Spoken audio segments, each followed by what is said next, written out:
In this question, we've been told that the probability of a bolt being faulty is 0.3, and we've been asked to find the probability that in a random sample of 20 bolts, there are exactly 2 faulty bolts. To start off with, I need to recognize that this is a binomial distribution. We have a fixed number of trials, which is the 20.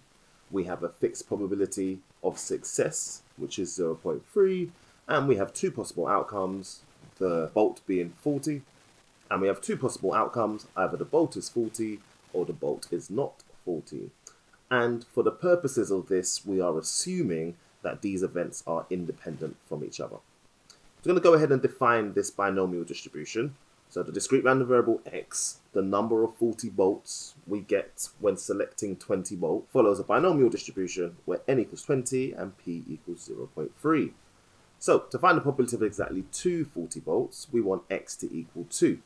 Now, this is something that's going to go into our calculator function, and we're going to put 2 as the minimum, 2 as the maximum, n value of 20, a p value of 0.3. And from there, we get an answer to 4 decimal places, 0.0278.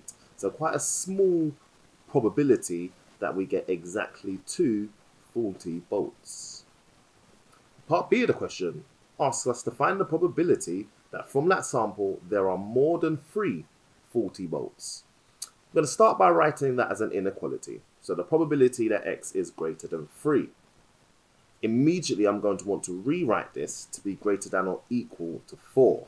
A reminder of why we do this. It's so that we are focusing on the number that will actually be used in our calculator. We're not going to use 3 in any calculation, that would be a mistake. We are going to use 4. So the BCD, the cumulative binomial distribution, where the minimum we're interested in is 4, the maximum we're interested in is 20, n equals 20, and p equals 0.3. And that gets us an answer this time round of 0.8929. So quite a large probability. It's very likely that you would get more than 3 faulty bolts in a pack of 20. Part C of the question goes on to tell us these bolts are sold in bags of 20.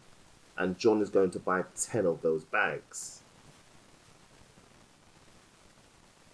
Well, now the focus has gone from a sample of 20 to, let's say, a delivery, a shopping list, a batch of 10 bags.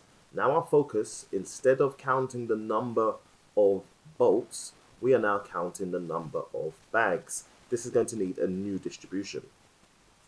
We're asked to find the probability that exactly 6 of these bags contains more than 3 faulty bolts.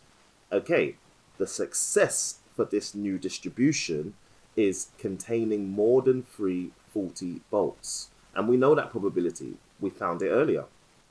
Here's the new distribution.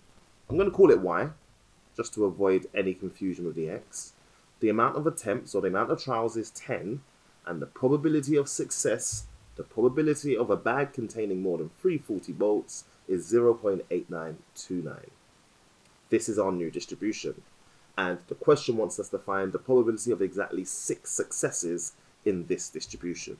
So we want the probability that y equals 6. Okay, BCD, once again, we're only interested in 6, so it's both our minimum and our maximum. N value of 10 and a p of 0.8929. All of that into our calculator and we get 0.0140. Very low percentage that when you buy 10 bags, 6 of them are going to have more than 3 faulty bolts.